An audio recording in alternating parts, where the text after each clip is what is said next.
नमस्कार, म उमेश ढकाल। प्रोनाउन्सिएसनको बारेमा केही कुरा बुझौँ है त। नमस्कार, यहाँहरूलाई अङ्कल ग्रामर च्यानलमा स्वागत छ। हामी प्रायः जसो बच्चाहरूमा रिडिङ पावर हुँदैन, उनीहरू प्रोनाउन्सिएसन नआएर पनि अलिक गाह्रो परेको हुन्छ। हामी सेल्फ रिडिङ गर है भन्दाखेरि उनीहरूलाई आउँदैन। तर त्यसको लागि एउटा मैले उपाय यहाँहरूलाई देखाइरहेको छु। जस्तै लास्टमा TURE आयो भने चर साउन्ड हुन्छ। चर र नभएर च भनेपछि त्यहाँ र त्यसै मिसिएको छ।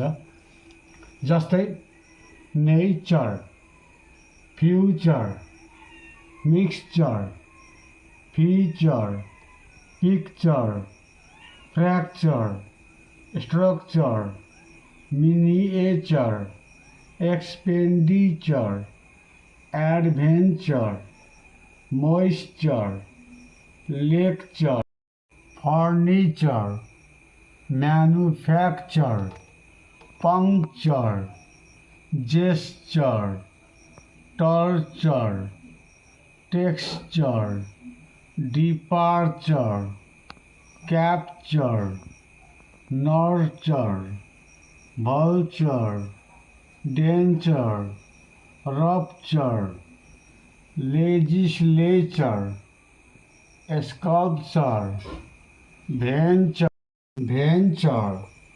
Signature, scripture, pasture, culture, creature, architecture, posture. यसलाई हामी फेरि एकपल्ट पढौँ ताकि साउन्डहरू क्लियरली बुझ्न सकियोस्, प्रोनाउन्सिएसनहरू आओस्। लास्टमा TURE आयो भने च साउन्ड हुन्छ।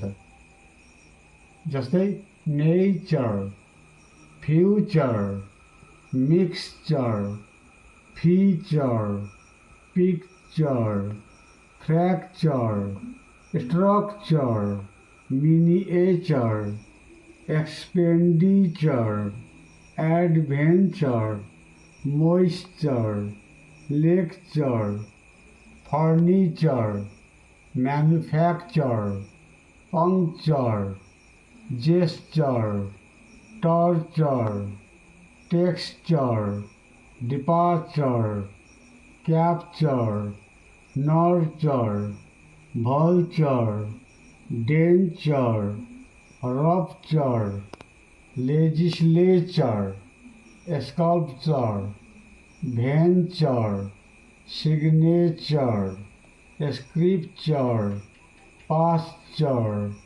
Culture, creature, architecture, posture.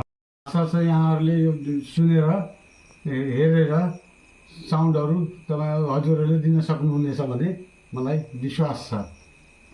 त्यसैले यो बढीभन्दा बढी साउन्डसँग सम्बन्धित कुरा जान्नको लागि हामीले अङ्कल ग्रामर च्यानलमा चाहिँ सब्सक्राइब गरिदिनु हुन अनुरोध गर्दछु। ताकि यो फेरि सेयर र लाइक पनि गरिदिनु हुन अनुरोध गर्दछु।